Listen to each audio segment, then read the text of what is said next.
8 combats, 3 en amateur et 5 en professionnel. Voilà le programme de cette 10e édition, déjà du Monaco Boxing Challenge, avec en tête d'affiche le dernier combat de la soirée, celui qui a opposé le Français du Canet-Rocheville, Dylan Chara.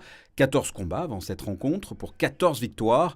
Il est à droite de l'écran. En face, l'Ukrainien Igor Fagnan, 28 combats, 15 victoires.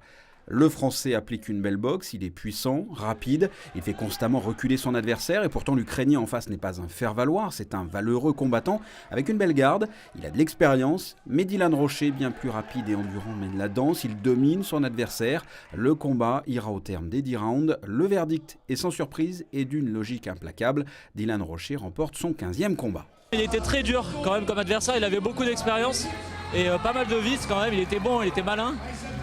Je me suis un peu jeté parfois, ce qui a amené à me faire contrer. Mais voilà, j'apprends mon métier, c'était mon premier 10 rounds. Je me suis senti bien physiquement, j'ai eu des petits coups de mou parfois, mais ça allait.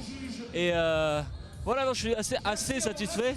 Mais je dois retourner au travail parce que pour aller au très haut niveau, j'ai encore besoin de bosser et d'avoir beaucoup de combats comme ça. Donc voilà. A noter parmi tous ces affrontements en poids mouche, le Français Vincent Legrand, short noir, face au Géorgien Jabba Mimichichi, non pas Mimisiku pour les cinéphiles. Vincent Legrand déroule son allonge et avance constamment.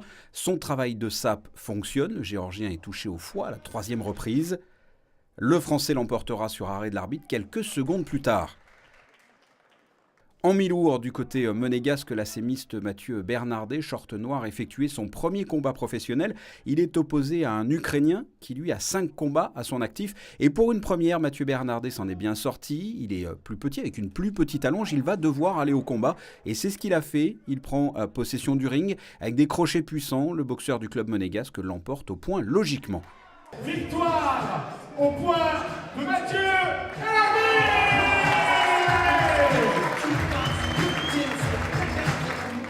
Du côté des 3 combats amateurs, les Monégasques en rouge sont opposés à une délégation slovène et c'est un carton plein, que ce soit le puncher du club, Sacha Diloro, ou encore pour Lorenzo Fernandez. Sans oublier le Monégasque dont l'objectif est de participer aux Jeux Olympiques de 2020, Hugo Mikalev a littéralement surclassé son adversaire.